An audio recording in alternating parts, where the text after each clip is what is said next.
الحمد لله الذي يؤمن الخائفين وينجي الصالحين ويرفع المستضعفين ويزع المستكبرين ويهلك ملوكا ويستخلف آخرين. الحمد لله قاسم الجبارين مبير الظالمين مدرك الهاربين صريخ المستصرخين موضع حاجات الطالبين معتمد المؤمنين. والصلاة والسلام والتحية والإكرام على بشير النذير والسراج المنير حبيب إله العالمين أبي القاسم المصطفى محمد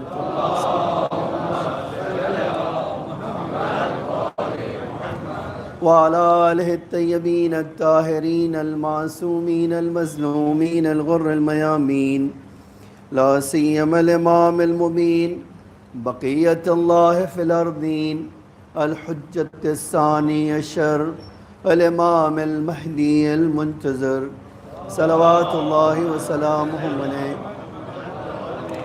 أما بعد، فقد قال الله تعالى في محكم كتابه المجيد وفرقانه الحميد وقوله الحق.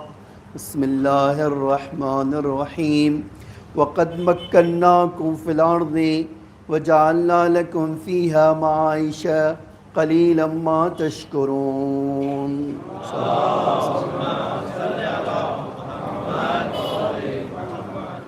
فضلاً گرامی، سورہ اعراف کی آیت نمبر 10 ہے، جس میں ایک موضوع کی طرف اشارہ کیا گیا، اور وہ میں موضوع چاہتا ہوں آپ ذرا توجہ سے سنیں کہ دنیا میں کوئی بھی سوسائٹی جب ترقی کرتی ہے تو اس کی کچھ پہچان ہوتی ہے، اس کچھ علامت ہوتی ہے، اور اسی پہچان کو اور اسی سائن کو دیکھ کر، اسی علامت کو دیکھ کر ہم اندازہ لگا سکتے ہیں کہ وہ ترقی یافتہ قوم ہے یا انحطاط کا شکار، تنزلی کا شکار، بربادی کی طرف جانے والی قوم ہے۔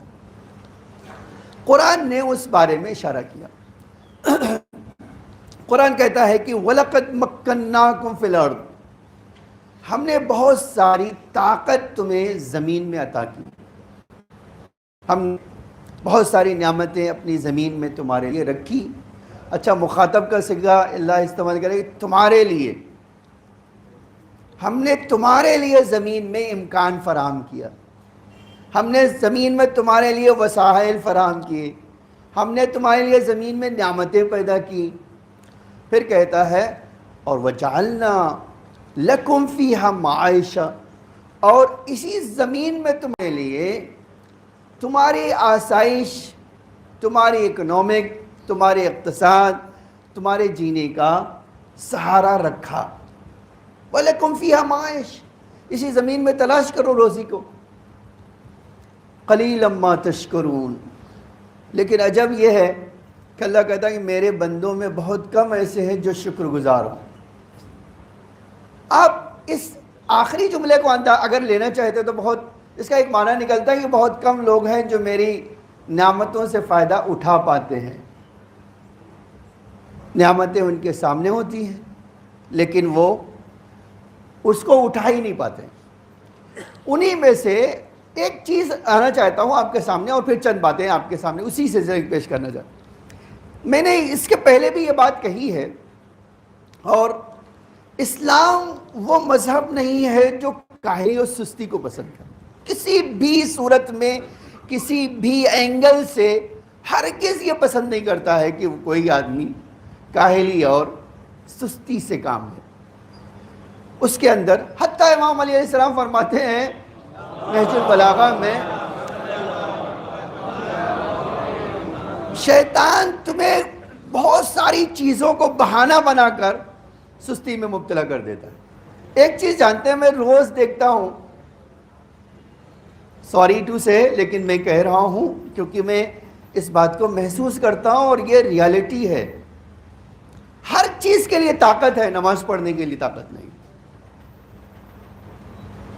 آپ دیکھیے یہ اللہ کیا کر رہا ہے، میں نے نعمت دی ہے. اور یہ ایک عجیب بات ہے، جو سوچتے ہیں کہ میں مثلا نماز نہیں پڑھنے کی طاقت ہے تو میں نہیں پڑھوں گا، وہ سوچتے ہیں بقیہ دنیا کا کام کر سکوں گا. آپ یقین جانو جو نماز نہیں پڑھ سکتا ہے دنیا کا کوئی کام نہیں کر سکتا. تو یہ جو چیز ہے، یہ انگلش میں ایک محاورہ کہا جاتا ہے ٹیک اٹ ایزی، یہ اسلام کا نہیں ہے. اسلام اس کے بالکل برخلاف ہے. اسلام کہتا ہے دنیا میں تمہیں سخت جد و جہد کرنا ہے، فائٹ کرنا ہے، لڑنا ہے، کوشش کرنا ہے.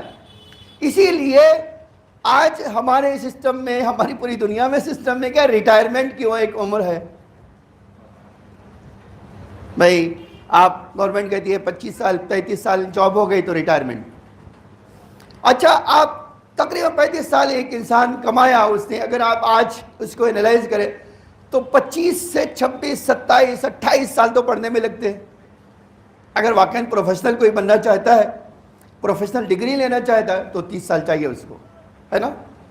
30 سال سے اگر 35 سال کام کرے گا تو 65 سال کا تو ایسے ہی ہو گیا. اچھا 65 سال کے بعد اگر وہ اپنے آپ کو ریٹائرمنٹ سوچ لے تو اس کے ساتھ اس کی زوجہ بھی تو ہے، اور وہ کم سے کم 5-7 سال چھوٹی ہے. تو آپ کتنا جئیں گے اس کے بعد؟ یہ تو اللہ ہی جانتا ہے، نہ میں جانتا ہوں نہ آپ جانتے، کوئی نہیں جانتا. 65 سال کے بعد آپ کتنا زندہ رہیں گے، میں کتنا زندہ رہوں، یہ کوئی نہیں جانتا. اور ہماری بیوی کتنا زندہ رہے گی وہ بھی ہم نہیں جانتے. تو اب ہمیں یہ 35 سال میں دو ہی صورت ہے، یا 35 سال میں اتنا کما لیں گے 60 سال کے لیے انف ہو، کیونکہ آپ کے بعد بھی، آپ کے ریٹائرمنٹ کے بعد بھی زندگی. اچھا میں نے ایک جگہ دیکھا آئمہ فرماتے تھے کسی بھی صورت میں تم ریٹائرمنٹ نہیں ہو سکا تمہارا.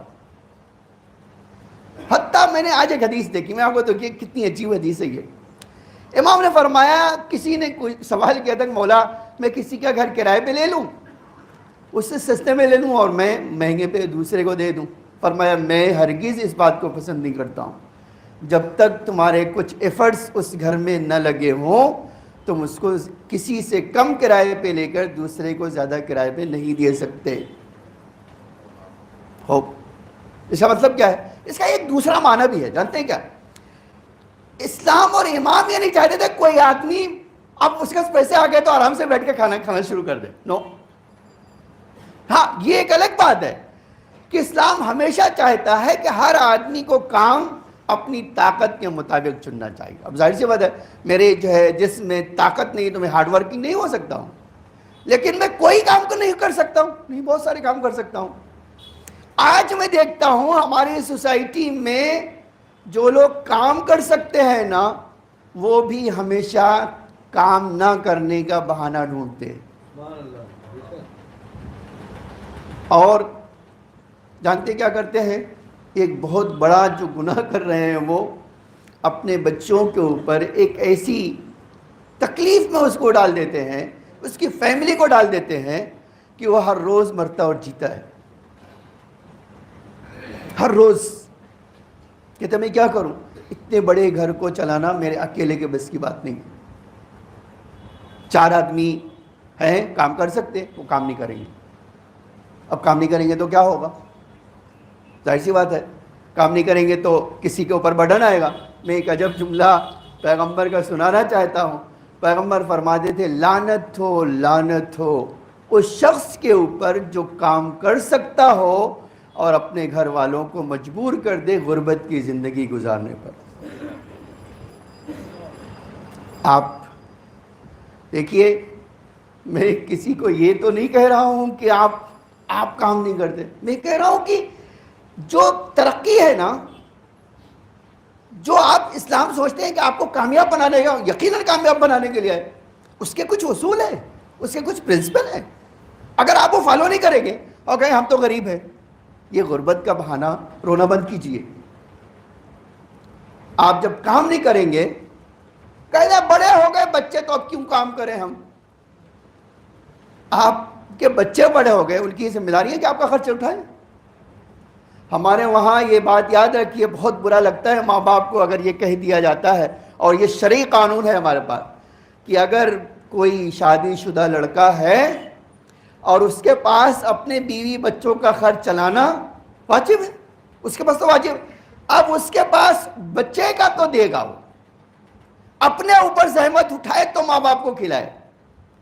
لیکن اگر یہ بہت کہا جاتا ہے کہ ایسا کیا ہو سکتا ہے، کیا میں بہت آسانی سے کہہ رہا ہوں ایسا ہو سکتا ہے، ہمارے پاس شرعی مسئلے میں آیا ہے کہ اگر ایک طرف بیوی بھوکی ہو اور دوسری طرف والدین ہو تو شریعت کہتی ہے کہ واجب تجھے بیوی کو پہلے دینا ہے۔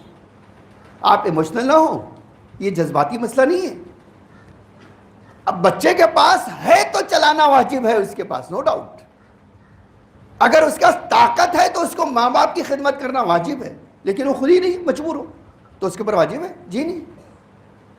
لیکن ہوتا کیا ہے، ماں باپ کہیں گے بیوی کو چھوڑ دے مجھے رکھ لے۔ آج ہم ایسا دیکھ رہے ہیں، ہم اسی سوسائٹی میں دیکھ رہے ہیں۔ اسی باندرا کی بات ہے کہ لڑکی کے گھر والوں نے کہا کہ ہم طلاق صرف اس لیے لینا چاہتے ہیں اپنی بیٹی کا کیونکہ ہمارے داماد میں اتنی طاقت نہیں ہے کہ اپنی بیوی اور اپنے ماں باپ کا دونوں کا خرچہ اٹھا سکے۔ آپ کیا کہیں گے، اس کے ذمہ دار کون ہوگا؟ اچھا اب اگر اسے طلاق دے بھی دیا تو کیا کرے گا؟ اس کی زندگی میں سکون آئے گا؟ آپ سوچتے ہو کہ اس کا پیس آف مائنڈ حاصل ہوگا؟ اس کو زندگی جو ہے جینا آسان ہو جائے گا یا اس کے لیے زندگی جینا دشوار ہو جائے گا؟ آپ ان مسائل کے اوپر توجہ کریں، غور کریں۔ ہارڈ ورکنگ تو کوئی مسئلہ نہیں ہے اور ہر آدمی ہارڈ ورکنگ نہیں کر سکتا، لیکن جو کر سکتا ہے وہ تو کر سے۔ آپ دن بھر گھر میں بیٹھے کسی کو دیکھ سکتے ہیں، یہی آپ بیٹھ کر کسی ادارے میں واچ مینی نہیں کر سکتے؟ سیدھی سی بات ہے۔ آپ کو لکھنا پڑھنا آتا ہے، آپ کسی جگہ بیٹھ کے لکھنے پڑھنے کا کام نہیں کر سکتے؟ ہوا کیا ہے بھائی؟ اور یہ بھول جاتے ہیں بیٹھنے سے بیماری آئے گی۔ عجب ہے، ایک حدیث سناؤں آپ کو، دیکھیں کتنی عجیب بات ہے۔ امام کہتے تھے کہ اگر کوئی آدمی چاہتا ہے صحت مند رہنا تو کام کرنا کبھی نہ چھوڑنا۔ فٹ رہنا چاہتے ہو کام کرو۔ اور کبھی یہی ایک جملہ کہنا چاہتا ہوں، کچھ ہمارے بزرگ ایسے ہیں جن کو دیکھ کر رشک آتا ہے، یعنی فخر ہوتا ہے، غرور آتا ہے، خوشی ہوتی ہے، واقعاً دل سے ان کے لیے دعا نکلتی ہے کہ وہ جس طرح اپنی زندگی میں بڑھاپا آیا تو کبھی ہار نہیں مانی اور کوشش مسلسل کرتے ہیں، کرتے تھے نہیں کرتے ہیں، جو ان سے ہو سکتا ہے۔ کبھی بھی اپنا بوجھ کسی پہ ڈالنا نہیں چاہتے۔ اور یہ ہم بہت بہت برا سمجھتے ہیں کسی کے اوپر لعنت کرنے کو، ہے نا؟ لیکن امام فرماتے ہیں ملعون ملعون من کان کلہ علی الناس، لعنت ہو اس آدمی پر جس کا بوجھ کوئی دوسرا اٹھائے۔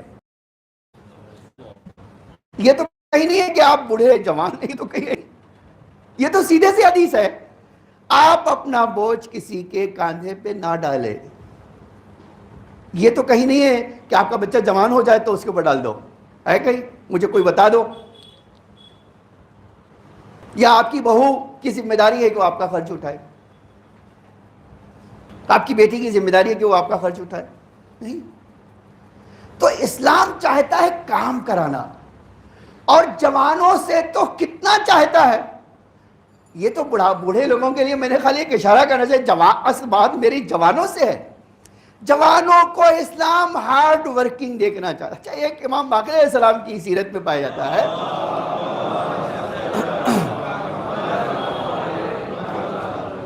امام کی سیرت میں پایا جاتا ہے کہ جو ان کا صحابی ہوتا تھا پوچھتے تھے کیا کام کرتے ہو، جو بھی آیا پوچھتے تھے کیا کرتے ہو۔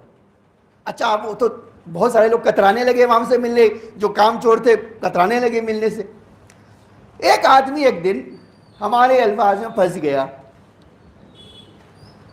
امام پنجم کے پاس آیا، پوچھا کیا کرتے ہو، کہا مولا کچھ نہیں کرتا ہوں۔ کہا کہ کچھ نہیں کرتے ہو، تو اب تو بہانہ بہت سارے آج ہمارے پاس ہے۔ اچھا جیسے ہمارے بچے ہیں اس طرح کے نوکری نہیں ہے تو کہا نوکری کیوں نہیں ہے؟ نوکری کیوں نہیں ہے؟ اس کا مولا پیسے نہیں ہے، کہا پیسے نہیں ہیں یہ نوکری کرنے کا بہانہ نہیں ہے، تمہارا کام کیا ہے؟ عجب جملہ فرماتے تھے، کہتے تمہارے پاس کرایہ دکان لینے کی طاقت ہے؟ اس کا مولا پیسے ہی نہیں ہے، کہا کرایہ تو پہلے دن کوئی نہیں مانگے گا، جاؤ اس سے معاہدہ کرو۔ بولے میں سامان کہاں ہے مولا اس میں؟ کہا تمہارا کام کیا ہے؟ دکان لو اور دکان کے اگلے حصے میں جھاڑو لگاؤ، پانی چھڑکو اور چٹائی لگا کے بیٹھ جاؤ، اور صبح نماز کے بعد یہ کرو، پھر یہ کام تمہارا ہے، باقی کام اللہ کا ہے، تم اپنے ایفرٹس ڈالو، تمہاری طاقت جو ہے وہ لگا دو۔ آج ہم کیا کہتے ہیں؟ ہماری شان کے مطابق، ہمارے اسی باندرا میں کہا ہے کچھ لوگوں نے کہ ہمارا بچہ کہتا ہے ہماری شان کے مطابق جاب نہیں مل رہی، تو آپ دیکھو عجب نہیں ہے، پیغمبر کہتے تھے تمہاری شان کیا ہے پہلے یہ تو بتاؤ۔ اب ایک روایت سناتا ہوں، دیکھو امام صادق علیہ السلام نے یہ روایت نقل کی۔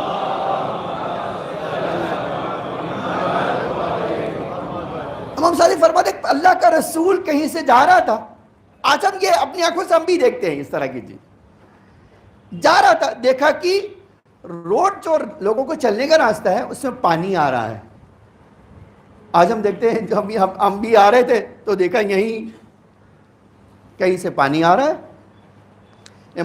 پیغمبر وہاں سے گزرے نہیں، پیغمبر نے کہا اس روڈ کو بناؤ، کہا کیسے بناؤ کہ یہ پانی جمع نہ ہو، یا فرمایا اینٹیں لاؤ یا مٹی ڈالو، تو پھر رسول اللہ نے کہا اچھا تم لوگ جاؤ میں یہ روڈ بنا دیتا ہوں۔ اللہ کا رسول اکیلے اس جگہ پہ کھڑا ہوا، کام کرنا شروع کیا، اس روڈ کو اتنا اونچا کیا کہ امام صادق کہتے ہیں آج بھی اس روڈ پر میں چلتا ہوں۔ چھٹے امام کا زمانہ آپ سوچ لیجئے، امام کا زمانہ کہاں، اور وہ کہتے ہیں کہ رسول اللہ نے یہ روڈ بنائی تھی، آج بھی ان کی بنائی ہوئی روڈ پر میں قدم اٹھاتا ہوں، اس پر چلتا ہوں۔ آپ کا بتایا رسول اللہ سے بڑھ کے کسی کی شان ہے؟ رسول اللہ نے کون سا کام نہیں کیا؟ ایک حدیث میں اللہ کے رسول نے فرمایا کسی بھی نبی کو نبوت اس وقت تک نہیں ملی جب تک اس نے بھیڑ نہیں چرایا، بکری نہیں چرائی۔ تو کسی نے رسول اللہ سے پوچھا آپ نے چرایا؟ اللہ کے رسول نے کہا تم کو نہیں پتا میں نے چرایا؟ میں تو ان کافروں کی بھی بکریاں چراتا تھا، تم ان کی کیا بات کر رہے ہو؟ میں نے بھی چرایا۔ آپ شان کیا ہے یہ بتائیے۔ آپ آج بہت ساری پرابلمز جو ہے نا ہم نے کریٹ کر دیا، ہم نے بنا دیا، ہم نے ایجاد کر دیا، نتیجہ کیا ہو رہا ہے؟ پوری قوم سفر کر رہی۔ جاگیے اس سے پہلے کہ جب سوال ہوگا نا بہت بھاری پڑنے والا ہے، کسی کے لیے بھی بہت بھاری پڑنے والا ہے۔ اور پھر کتنا ایزی سمجھتے ہیں ہم فقیری کرنا، جبکہ ائمہ فرماتے تھے ہمارا کوئی، یہ حدیث امام کی ہے، میرا شیعہ اگر بھوک سے مر جائے گا تو بھی ہاتھ کسی سے نہیں پھیلائے گا۔ یہ کیا بتاتا ہے؟ یہ بتاتا ہے کہ ہارڈ ورکنگ میرا شیعہ ہوگا، لیزی نہیں ہو سکتا ہے، اس کے اندر یہ نہیں ہو سکتا کہ وہ کام کرنے سے پیچھے بھاگے۔ آج دنیا میں کام کی کمی نہیں ہے، کرنے والے ہونا چاہیے۔ دنیا میں ہمیشہ کام تھا، کام کرنے والے ہونا چاہیے۔ آج اللہ کے رسول نے باغ اپنے ہاتھوں سے اگاتے تھے، سلمان سے کہتے تھے دیکھو میں نے باغ تیار کر لی، جاؤ ذرا بازار میں بیچ کے آؤ، دوسری باغ تیار کریں گے۔ اب دیکھو کیا ضرورت ہے، ایک باغ بنا لیا میں اب اس سے انجوائے کروں گا، کہا نہیں یہ میرا کام نہیں ہے، میرا کام یہ ہے کہ اب یہ بنا لیا، کسی کو بیچوں گا، پیسے آئیں گے، میں اللہ کی راہ میں خرچ کروں گا۔ حتیٰ اسی لیے فرمایا ہے امام صادق نے اگر کسی کو ضرورت نہ ہو، پیسے اس کے پاس ہوں تو بھی اس کو کام کرنا چاہیے۔ تو اب ایک پوچھا کہ بھئی مولا میرے پاس تو انف پیسے ہیں، فرمایا تمہیں پتہ ہے کیا ہوگا؟ تمہاری روح بھی بیمار ہوگی، تمہارا جسم بھی بیمار ہوگا۔ پھر ایک مثال دی، ذرا مثال سن لیجیے اور میں آ جاتا ہوں دوسرے خطبے کی طرف. آپ دیکھو کتنی عجب مثال. فرمایا کسی دنیا میں تم کسی کے مہمان بن جاؤ جو ہر طرح کی تمہاری میزبانی کرے, اچھا اچھا کھانا کھلا رہا ہو, اچھے سے بیڈ روم میں سلا رہا ہو, اچھے سے گاڑی فراہم کر دے جانا آنے کے لیے. اور امام فرماتے چند دن کے بعد تمہارا نفس جو ہے بیکاری کی وجہ سے اکتا جائے گا, تم بوریت محسوس کرنے لگو گے, تمہارے اندر کیا ہوگا, ایک نشاط یعنی جو آپ کے وجود میں خوشی آتی ہے وہ ختم ہو جائے گی. فرماتے اسی لیے تمہیں ضرورت بالکل نہ بھی ہو تو بھی یہ کام کرنا. کیوں؟ اس لیے اس کام کرنے سے نہ تمہاری روح کے اندر بھی نشاط پیدا ہوتا ہے اور تمہارے جسم کو بھی اللہ مرض سے بچاتا رہتا ہے. انشاءاللہ ہمارے اور آپ کے جوان اور ہم اہل بیت کی تعلیمات پر عمل کر سکیں. ایک صلوات پڑھیے محمد والے. بسم اللہ الرحمن الرحیم. قل هو اللہ احد اللہ الصمد لم یلد ولم یولد ولم یکن له کفوا احد.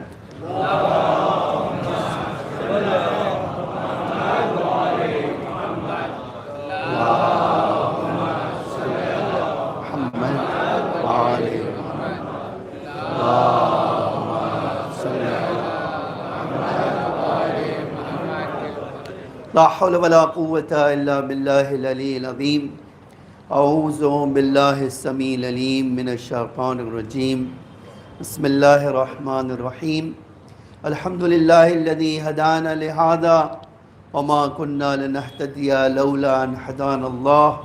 لقد جاءت رسل ربنا بالحق والصلاة والسلام والتحية والإكرام على بشير النذير والسراج المنير حبیب الہ العالمین ابی القاسم المصطفیٰ محمد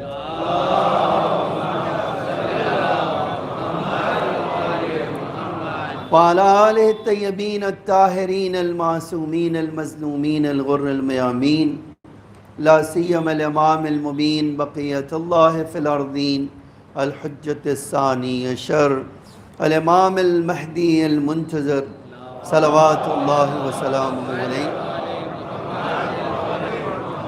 اما بعد یا عباد اللہ اوصیکم ونفسی بتقوی اللہ فإن التقوی خیر الزاد لیوم لا ينفع فیہ مال ولا بنون الا من اتى اللہ بقلب سلیم.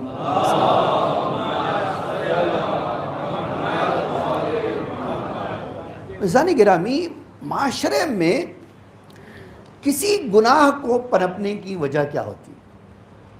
کبھی آپ سوچتے ہیں کسی سوسائٹی میں کوئی برائی وجود میں کیسے آتی ہے, کوئی گناہ جو ہے دھیرے دھیرے روٹین کیسے بن جاتا ہے نا ایک سوال. اس کا سیدھا سا جواب ہے کہ جب کوئی معاشرہ بنتا ہے نا, سوسائٹی بنتی ہے, تو اس سے کلچر ڈیولپ ہوتا ہے. یہ جو کلچر جس کو ہم کہتے ہیں نا, کلچر کہا جاتا ہے کسی بھی قوم و قبیلے کے آداب و رسوم, عقائد و ایمان و اخلاق اور اقدار کو. میں سوچتا تھا کہ ویسٹرن والے آیا کلچر کی بات کرتے ہیں؟ تو آپ تعجب کریں گے, ان کے فلاسفر جو ہیں, بڑے بڑے فلاسفر, گاڈز اور کون اب کبھی موضوع آیا تو میں ان فلاسفر کے کلچرز کے بارے میں کیا انہوں نے کہا ہے وہ سناؤں. وہ سب کہتے ہیں کہ کسی بھی کلچر کا وجود آتا ہی ہے کسی سوسائٹی کے رہنے کے انداز اور اطوار سے. اچھا, وہی چیز کسی سے اگر چھین لیں آپ, کسی سے اس کا کلچر چھین لیں, کسی سے اس کے اخلاقی اقدار چھین لیں آپ, کسی سے اس کے آداب و رسوم آپ لے لیں, اس کے پاس کیا ہوئے گا؟ سچائی ہے کچھ بھی نہیں رہے. اسی لیے ایک بہت مشہور مثل ہے, کوا چلا ہنس کی چال, اپنی چال بھی بھول گیا. ٹھیک ہے, یہ ایک مثل ہے, لیکن اس مثل کے پیچھے ایک حکمت ہے. آپ کسی کی نقل کریں گے تو جب آپ کے اندر غلامی پیدا ہو جائے گی تو آپ کی فکر جو ہے کام کرنا بند کر دے گی. آپ ہمیشہ کیا کریں گے؟ کسی کے پیچھے چلنا پسند کریں گے. اور اسلام ہرگز نہیں چاہتا کہ ایک مومن کسی کے پیچھے چلے. ایک حدیث سناتا ہوں، دیکھیں کتنی عجیب حدیث ہے. ائمہ فرماتے تھے ہمارا شیعہ وہ ہے جو 1,00,000 کی آبادی میں جائے گا تو پورے 1,00,000 آبادی کو اپنے راستے پر لے آئے گا. آپ دیکھیے اس کا مطلب کیا ہے؟ 1,00,000 انسان اس کو متاثر نہیں کر سکیں گے، وہ اکیلا ان کے اوپر امپریشن ڈال سکے. کیسے؟ سیدھا سا جواب ہے کلچر سے، سیدھا سا جواب ہے اپنے ایمان سے، سیدھا سا جواب ہے اپنے اخلاق سے، سیدھا سا جواب ہے اپنے کردار سے. اسی لیے ہمیشہ ضرورت ہوتی ہے کہ آپ غور کریں. آپ جانتے ہیں کس چیز کا غور کریں؟ غور کریں کہ ہمارے بچوں میں تبدیلی کیا آ رہی ہے. کبھی آپ نے سوچا کہ بھئی ہمارے بچوں میں تبدیلی کیا آ رہی ہے؟ ایک مثال یہ ہے کہ پہلے بہت ساری چیزوں کے نام بھی دور دور تک سنائی نہیں دیتے تھے، ٹھیک ہے، لیکن اب وہ اتنا ہماری بازار میں، ہماری سوسائٹی میں رائج ہے کہ وہ ایک چھوٹے سے بچے کو بھی یاد ہے. اب مثلا آپ پوچھئے بچوں سے کپڑا لینے چلنا ہے بیٹا، کپڑا چلنا ہے لینا؟ ہاں. کیسا کپڑا لینا ہے؟ بابا ایسا کپڑا لیں گے تو آؤٹ فٹ ہو. ارے بھائی کپڑا تو ویسے بھی بدن کو ڈھانپنے والا ہی ہوتا ہے. اب یہ ایک نئی اصطلاح جو آپ، ٹھیک ہے، یا مثلا آپ کیا کیا اصطلاحیں ہیں. میں نے کہا کبھی اس سے بھی خطبہ ہونا چاہیے کہ نئی نئی اصطلاحیں جو ایجاد ہوتی ہیں اس کا معنی آپ اور میں سمجھتے ہیں، اس کی طرف دھیان ہے ہمیں. ایک نئی چیز جو وجود میں آئی ہے اس کی طرف ہم کتنا کیئر کرتے ہیں؟ آیا کیئر بھی کرتے ہیں کہ نظر انداز کر دیتے ہیں؟ اور جو نظر انداز کرے گا جانتے ہیں اس کا کیا نتیجہ کیا ہوگا؟ ایک دن اس کا بھیانک نتیجہ آپ کے سامنے آ کے کھڑا ہو جائے گا. آج ہم وہ چیز دیکھ رہے ہیں. جانتے ہو کیا؟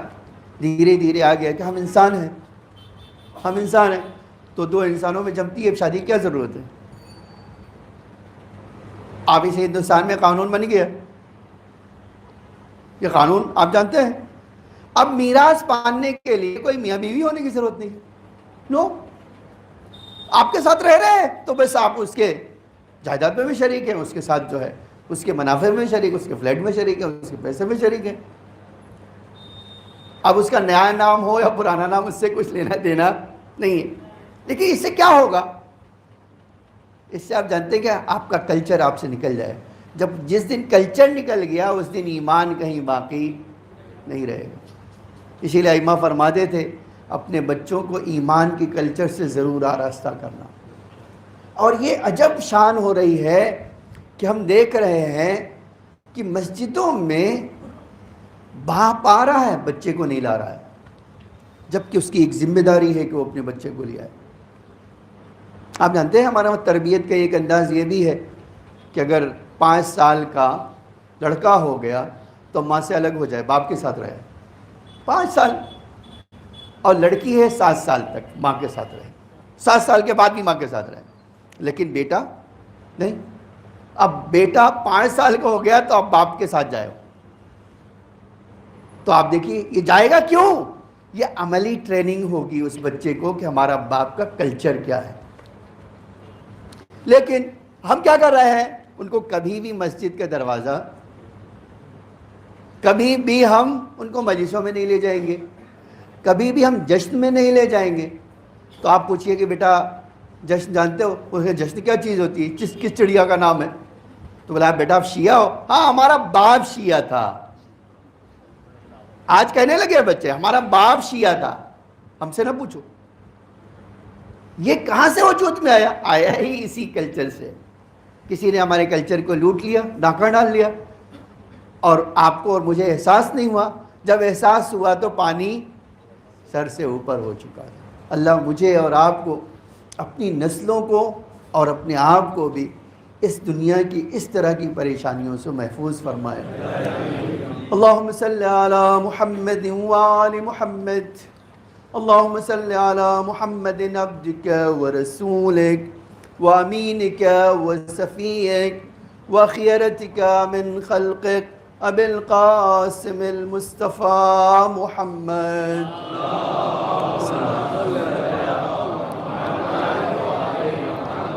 اللهم صل على علي أمير المؤمنين ووسيع رسول العالمين أسد الله الغالب الغالب كل غالب المطلوب كل طالب أمير المؤمنين علي بن أبي طالب عليه السلام.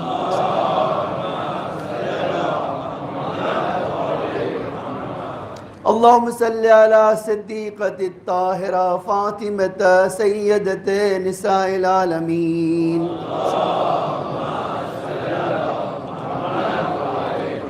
اللهم صل على سبطي الرحمة وإمامي الهدى الحسن والحسين سيد شباب أهل الجنة إمامي المؤمنين.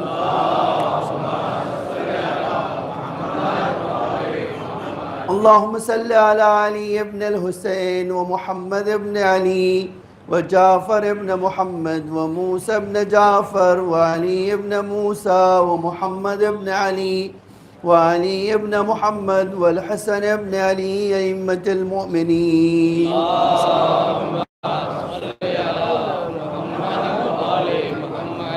اللهم صل على ولي أمرك القائم المؤمل والعدل المنتظر إمام المؤمنين.